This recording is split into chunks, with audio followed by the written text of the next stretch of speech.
This is the area that I'm worried about. I want to show this in light first with the equity markets. We could look at it on Bitcoin afterwards. You could see that occurring over here during the 2020 crisis. It's in February that they start rapidly lowering those rates to zero. And once they get it down to zero, that's when they could go ahead and expand that balance sheet and start that QE program. If you go back to what happened, this is more along the lines of what we're in right now. And that's right now the Fed is raising rates. You're seeing risk reacting. And then as they go towards pausing, risk rallies.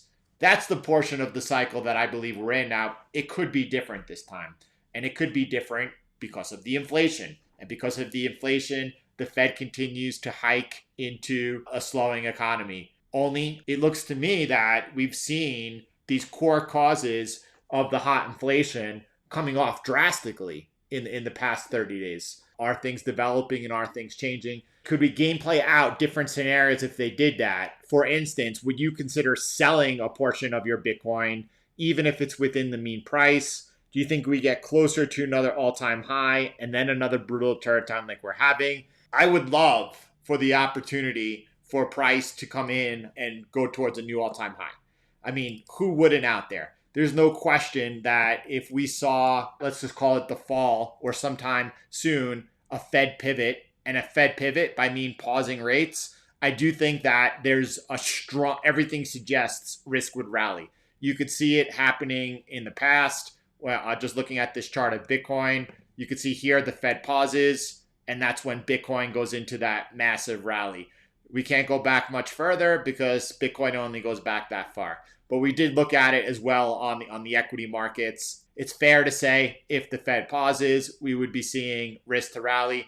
If that all does happen, is it possible that we see Bitcoin put on a substantial rally? Why it could make new all-time highs, let's just say that like we're looking at, just to call it like anywhere between, that's such a rough guesstimate, in that area. That would be a substantial rally right now on Bitcoin. It would be 100% rally. It would be similar to what we saw off the low of last summer where Bitcoin rallied over 100%. And that would just be coming into the lower end over here. Substantial rally on Bitcoin.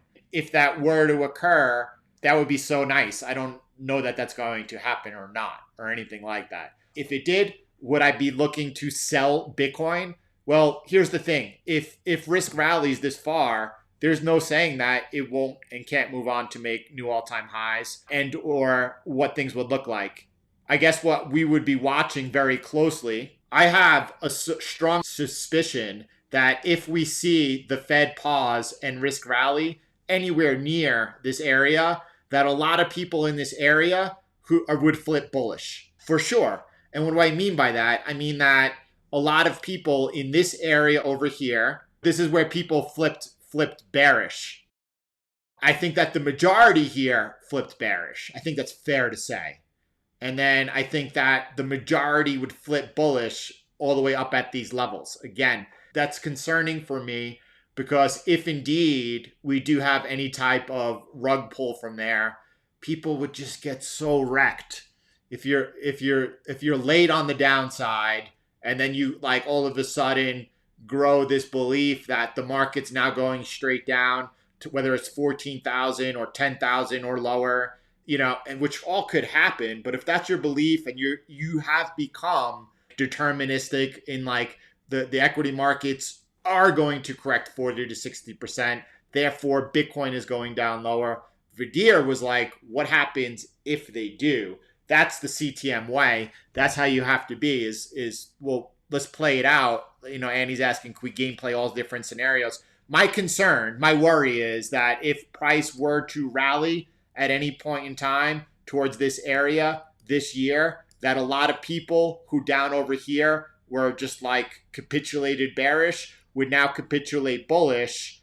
And then if we didn't go off into a new bull market and instead we saw as that Fed funds levels out and then the economy starts weakening because the damage they've done over the past 6 months is significant.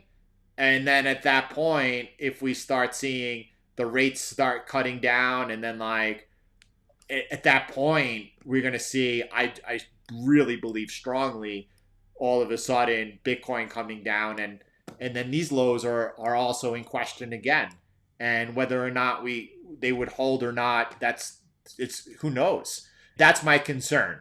The question also is then, that's like, I'm not saying that's going to happen, but I believe there's a decent probability that does happen, a strong possibility. And even if we make that new all-time high or not, I have no idea. We willed it in November. It's possible it happens again. That could be really dangerous for a lot of people. Now, if that were happening, I can't look that far out in advance, because now we're talking six months or so out in advance, and we have no idea what the landscape is going to look like. But we are going to be watching. And if we saw that like PMIs bottomed out and actually are rising, and okay, then that's good. That means that actually the Fed did this fantastic job in actually engineering a soft landing. No one believes they could do it, and everyone's probably right, but who knows? And if they do that, then this thing may have a while to run. We'll play it out like that. But if we do indeed start seeing that there are signs that the economy is continuing to deteriorate, and that we're looking at 2023 actually being like a strong recession, at that point, yeah, then we have to be a lot more agile to understanding that it would be a lot smarter to either sell your spot and or hedge, because you could hedge without selling your spot. That's the route I would go. But we would have to, with the greatest clarity, make sure that everyone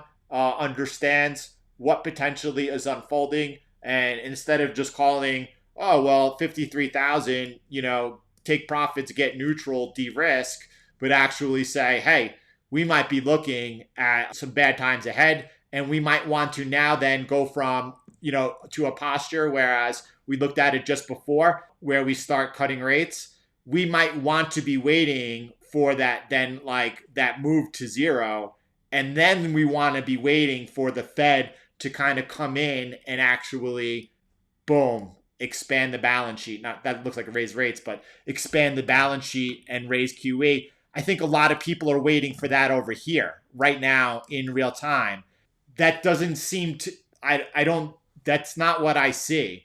I see that the next thing that happens is the Fed pauses rates. And when the Fed pauses rates, I see risk reacting to that. So I feel that many people are looking at when the Fed is cutting rates and looking for this event to happen. Boom. But we could look at it from a perspective over here on the NASDAQ. And I think many people think that we're here right now as price is dropping, as risk is coming off, like similar to here. They're looking for the Fed to kind of head and pivot and all of a sudden revert back to QE. I don't think that's how it works. I think the next thing that comes is a Fed pause. And when the Fed pauses, I think risk rallies. I think that people are looking for this event to be occurring right now. I don't think that we're there. Here's another example. I think that people think that we're towards this point where the Fed is cutting rates, getting ready for that balance sheet expansion. It seems to me that we're over here where the Fed pauses. And when the Fed pauses, then you see risk rally. Here you could see rates pause, risk rallies. And then all of a sudden, the economy starts falling apart. And then they begin the unwind. They go towards rate hike, to pause, to cutting rates. And then when they start cutting them drastically and towards zero quickly, that's when the main event happens. That's not happening right now. The way I look at it, the way I view it, we're much more in this situation over here. We'll see. If you go back even further and you look again at what happened in 2000, and then you seeing again, here's when rates start coming off, the economy is going bad, we're moving in towards a bad environment, and then all of a sudden rates come down towards zero. I think this is, if in the future we get towards a point in time where the Fed starts cutting rates, and they're cutting rates because things are bad out there, and they're moving towards zero, I think at that point, that is like the signal that, you know what, that is the time to get ready for the Fed to go ahead and act, and to look for a time to go ahead. Right now, everyone's looking for that big, like, capitulation moment where they go ahead in and they see like the economy melt down and then the Fed come in and pivot. I don't think we're there.